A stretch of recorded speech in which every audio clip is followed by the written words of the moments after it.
অনেকেই বলছেন যে বিভিন্ন বাসা বাড়িতে বা বিভিন্ন মিল ফ্যাক্টরিতে গ্যাস পাওয়া যাচ্ছে না, ফলে হয়তো অনেক জায়গায় অনেক মিল ফ্যাক্টরি চালানো যাচ্ছে না, অনেক বাসা বাড়িতে হয় না রান্না বান্না করা যাচ্ছে না। ইয়েস, উই অ্যাডমিট সমস্যা আছে, কিন্তু সমস্যার সমাধানের জন্য আমরা নিরন্তর কাজ করারও চেষ্টা করছি, পরিচালনা উপায়টি বের করার চেষ্টা করছি। আমরা এক্সকিউজ দেওয়ার মাধ্যমে আমরা আমাদের দায়িত্ব এড়াতে চাচ্ছি না।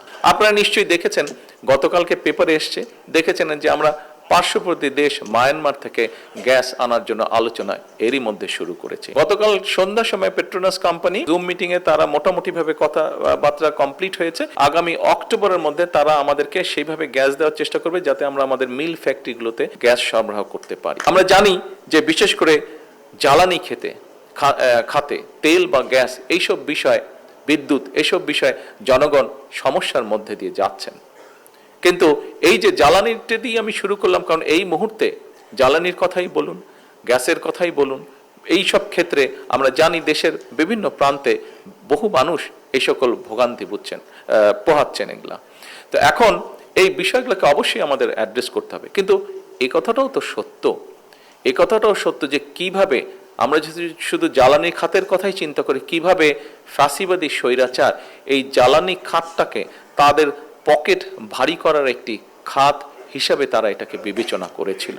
কাজেই স্বাভাবিকভাবেই এত বছরে লুটপাট করে যে সেক্টরটিকে বিধ্বস্ত করে ফেলা হয়েছে, সেই সেক্টরটিকে যদি পুনর্গঠন করতে হয় কিছু তো অবশ্যই সময় প্রয়োজন। আজকে অনেকেই বলেন, দেখলাম বিভিন্ন জন বিভিন্ন বক্তব্য দিয়েছেন, আমরা এক্সকিউজ দেওয়ার মাধ্যমে আমরা আমাদের দায়িত্ব এড়াতে চাচ্ছি না। হ্যাঁ, সমস্যা আছে, আমরা জানি, আমরা সেই সমস্যাটাকে অ্যাড্রেস করতে চাই।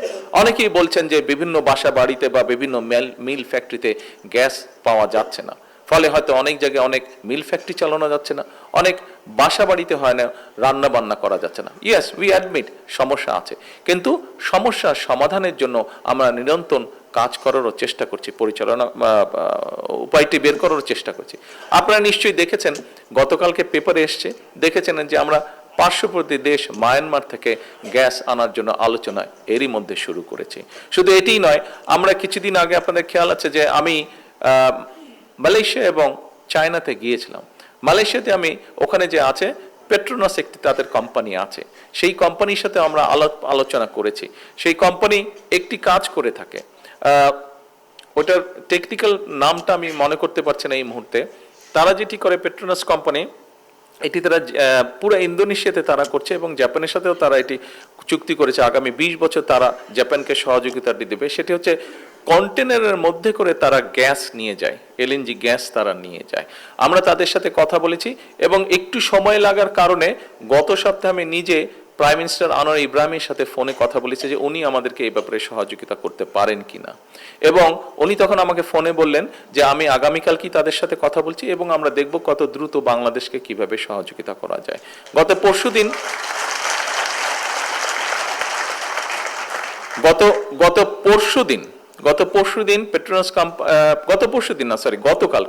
গতকাল সন্ধ্যার সময় পেট্রোনাস কোম্পানি, এখানে তো টুকু সাহেব আছেন বোধহয়, টুকু সাহেব আসেনি, গতকালকে সন্ধ্যার সময় তাদের সাথে জুম মিটিং ছিল এবং জুম মিটিং এ তারা মোটামুটি ভাবে কথাবার্তা কমপ্লিট হয়েছে এবং তারা চেষ্টা করছে, যেহেতু তারা অলরেডি জাপানের সাথে 20 বছর একটা কন্ট্রাক্ট করে ফেলেছে, কিন্তু তার ভিতর থেকেও তারা চেষ্টা করবে যত দ্রুত সম্ভব আগামী অক্টোবরের মধ্যে তারা আমাদেরকে সেইভাবে গ্যাস দেওয়ার চেষ্টা করবে যাতে আমরা আমাদের মিল ফ্যাক্টরিগুলোতে গ্যাস সরবরাহ করতে পারি।